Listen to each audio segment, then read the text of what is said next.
Yo, what's up, guys? I've been talking about the Miami Heat a lot lately, but I think in the future I would like to keep the Heat talk down a little bit because I'm so sick and tired of repeating myself over and over again about uh, those main issues that I have talked about before.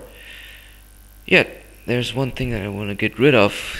It's just a little message to Coach Eric Spoelstra. Well, you had quite some victories against the Los Angeles Lakers and the San Antonio. I mean, actually, three victories if you count in the Grizzlies. Well, you can breathe in some air while breathe in some air while you still can, man. Because the point that I'm trying to make here is, well, your team has to kind of keep these wins in perspective because the real challenge comes in the playoffs. The regular season is just the regular season. For example, the Lakers example, my buddy Bruce Blitz has counted on it very correctly. It was Kobe who was playing hero ball, and that saved your team a lot of pressure. You know what I mean?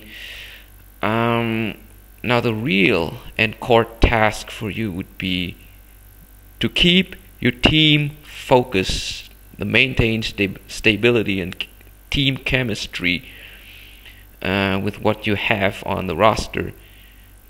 Develop players thoroughly and further.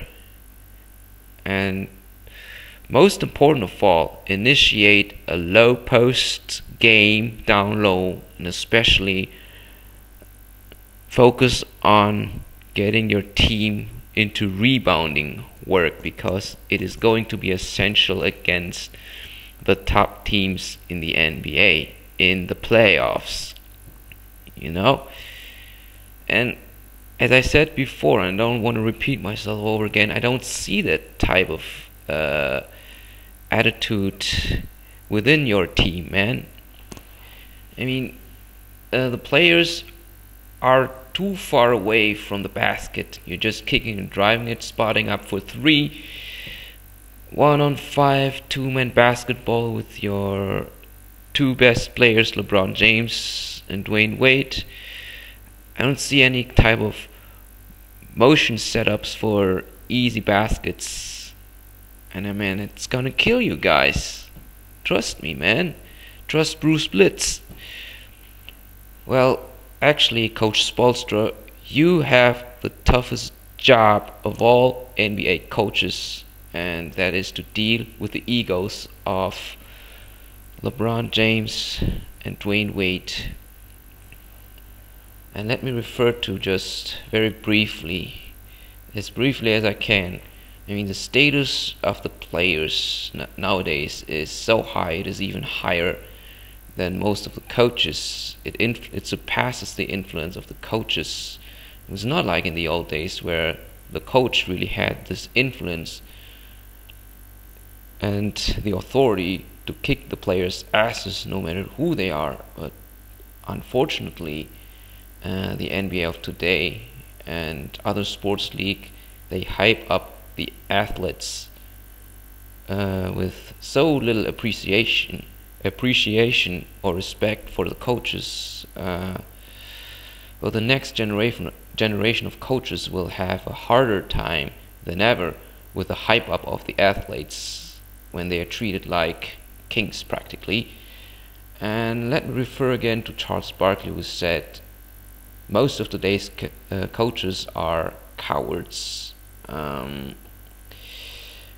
Well, actually, only a chosen few like Doc Rivers, Phil Jackson, Greg Popovich, and maybe Tom Thibodeau from the Chicago Bulls, they still have this high influence, and most important of all, the guts from the old days to kick the players' asses no matter who they are. Kobe Bryant, Tim Duncan, Manu Ginobili, Tony Parker, Dwight Howard, it doesn't matter.